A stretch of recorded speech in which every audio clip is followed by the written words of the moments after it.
Alors dans cette partie sur les concepts de base, on va voir le concept le plus important à peu près dans tous les langages de programmation, donc c'est ce qu'on appelle une variable. Alors une variable, c'est en fait un moyen de stocker une information dans la mémoire de l'ordinateur afin de pouvoir la réutiliser et ou éventuellement la modifier plus tard. Alors c'est très simple en Python de créer une variable.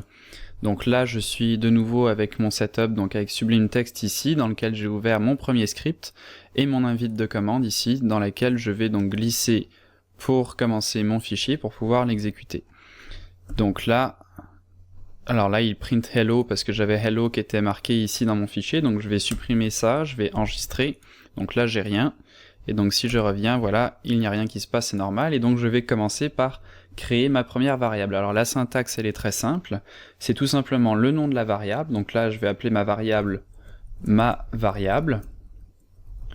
et je vais lui donner une valeur. Donc là par exemple, je peux lui donner plusieurs types de valeurs, donc on verra ça dans la prochaine partie. Pour l'instant je vais faire une variable qui va être un nombre, donc là je vais dire que ma variable est égale à 10, et donc là si j'enregistre ça ici, et que je fais un print, donc pour afficher ma variable, je sauvegarde le fichier, je l'exécute, et là j'ai bien ma variable qui s'affiche. Donc là vous voyez que je print le nom de la variable et ça me retourne la valeur de cette variable.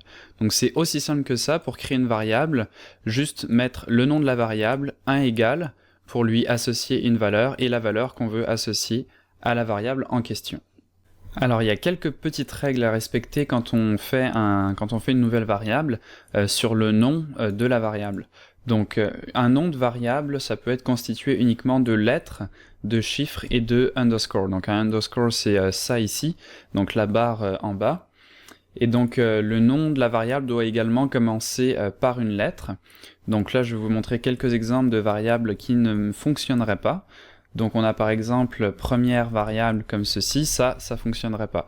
Et vous voyez par la même occasion que vu qu'on est dans un fichier Python, on a la coloration syntaxique qui est en place, et donc là on voit bien que le 1 ici est d'une couleur différente du reste des lettres, et donc ça nous indique bien qu'il y a une dichotomie entre les deux, et qu'on ne peut pas utiliser donc un chiffre ici en premier.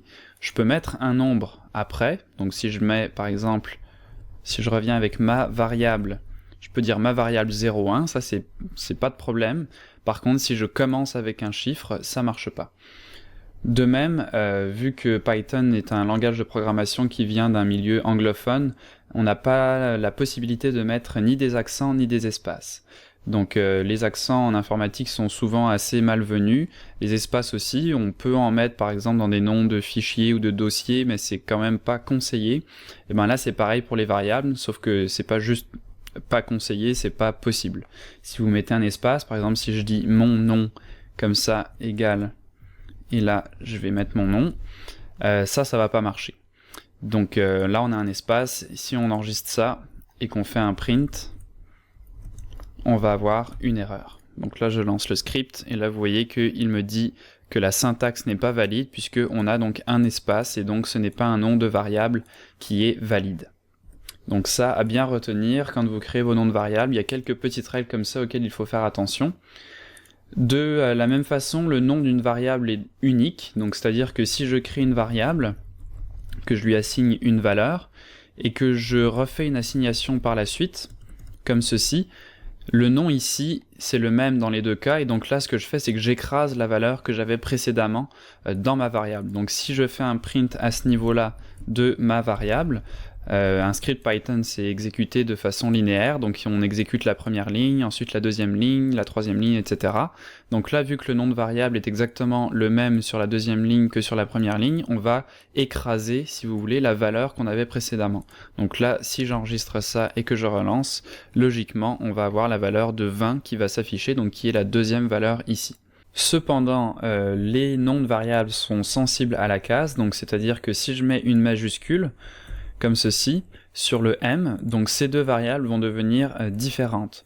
Donc là, si je print les deux valeurs, donc ma variable et ma variable avec une majuscule, j'enregistre et j'exécute, là vous voyez qu'on a bien 10 et 20, puisque ces deux noms de variables sont différents, et donc je n'ai pas la même variable, j'en ai deux distinctes. Donc c'est bien important de faire attention ici quand vous mettez des majuscules, par exemple, vous venez de créer deux variables qui sont différentes. Il y a aussi un dernier cas de figure que je veux aborder, qui est en fait que certains noms de variables sont réservés par Python. Par exemple, vous voyez le print ici, c'est une fonction, et donc on ne peut pas, par exemple, faire une variable qui s'appellerait print, puisqu'on serait en train d'écraser le nom de la fonction et on aurait des erreurs. Alors il y a beaucoup de noms comme ça qui sont réservés, pas énormément non plus, mais il y en a quelques-uns qu'il faut connaître. Donc là, c'est... alors je vais juste mettre ici word wrap ici, donc ça permet dans View de faire le retour à la ligne automatique, puisque là je ne vois pas tous les mots, donc voilà, ça fait juste remettre les mots à la ligne.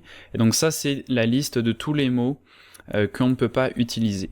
Donc si je veux créer une variable qui s'appelle par exemple class ici, et que je lui donne un nom, ça va pas marcher. Donc bien faire attention à ça, de toute façon vous allez vous en rendre compte en tapant le nom de votre variable.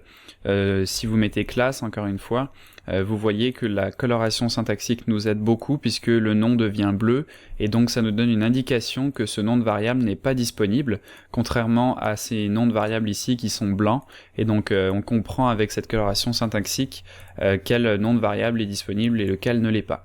Donc ne vous en faites pas trop, vous allez vous en rendre compte assez rapidement, et c'est aussi des mots qu'on va utiliser de toute façon pour faire d'autres choses dans nos programmes Python, donc au fur et à mesure qu'on va apprendre à programmer en Python, vous allez connaître tous ces mots ici qui sont réservés et savoir donc de ce fait qu'il ne faut pas les utiliser. Donc c'est pas mal ça pour les variables, donc comment créer une variable, les différentes règles à suivre quand on crée des variables, et dans la prochaine partie on va voir les différents types de variables qu'on a, donc les nombres, les chaînes de caractères, etc.